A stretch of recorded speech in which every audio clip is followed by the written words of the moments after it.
Say what you want about Canelo Alvarez, but one thing that you can never take away from Canelo Alvarez is the fact that he always fights the absolute best. Since he was 22 years old, fighting Shane Mosley, fighting Floyd Mayweather, daring to be great when Mayweather was in his peak when it comes to performances. Miguel Cotto at 24, Mayweather at 23. And now that the fight, it's looking like it's not happening between Canelo and Caleb Plant. Look what Canelo's doing right now. He's fighting Dimitri Bivol most likely.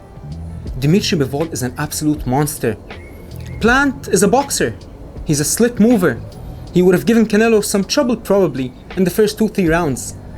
But Caleb Plant slows down a lot. After the 3rd or 4th round, he gets hit at will. He doesn't move as fast and as sharp. And we've seen what Canelo did to Billy Joe Saunders. And Billy Joe Saunders, to be honest, is way slicker, is way trickier than Plant because mainly he is a southpaw. Nobody likes to fight a southpaw. And we've seen what happened to him when he fought the all-time great Canelo Alvarez. But look who Canelo is chasing right now. He's gonna fight most likely the 175 monster, the man who no one wants to fight, Dimitri Bivol. Keep in mind, Canelo is his body type, the way he moves, and everything about him screams 160 pounds. But he's not moving to 168. He's not staying at 160. He's going to 175. And he's not fighting someone past their prime like Kovalev. He's fighting Dimitri Bivol, the man who no one wants to fight. The two absolute best at 175. Beterbiev and Bivol. Bivol, 29 years old. I believe he's 17-0, 11 knockouts, devastating power.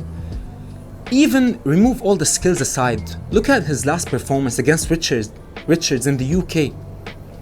The man looked absolutely phenomenal.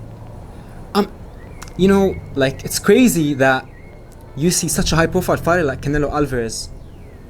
Most fighters like him, in boxing or in MMA, they choose not the easy fights, but favorable matchups. But not Canelo Alvarez, the all-time great. He's picking the toughest, most dangerous guy out of all of them.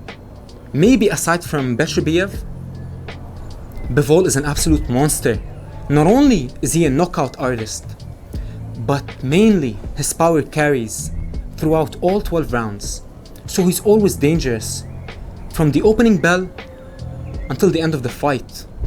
And for Canelo Alvarez to chase him and demand a fight against Bivol, that says a lot. That speaks volumes about the character of the pound for pound king Canelo Alvarez. And if you think about it, the only man who gave him real trouble, and I believe he lost both fights, it was against Golovkin in the past few years. So I'm not necessarily a homer when it comes to Canelo Alvarez, but I appreciate true greatness. And Bivol is like similar style to Golovkin, but even faster feet, better defense. And he got some crazy power. I'm telling you right now, Bivol is an absolute monster. And still, out of all the options, after the Plant fight fell through, he's ordering the toughest out of all those fights. And if you look now at Canelo's pictures, he's slim now. It's not like he's been working out and putting on some size. But still, give me Bivol. Give me that 175 monster. How can you not respect the pound for pound king Canelo Alvarez? Cannot wait for the fight, and I'm gonna make a fight breakdown about it. There's gonna be fireworks. You have to favor the pound for pound king in almost any fights, in almost any fight he signs. But when you talk about the 175ers who are in their prime, it's a 50-50 fight. Which is why you can only respect and appreciate someone like Canelo Alvarez bringing boxing back to life.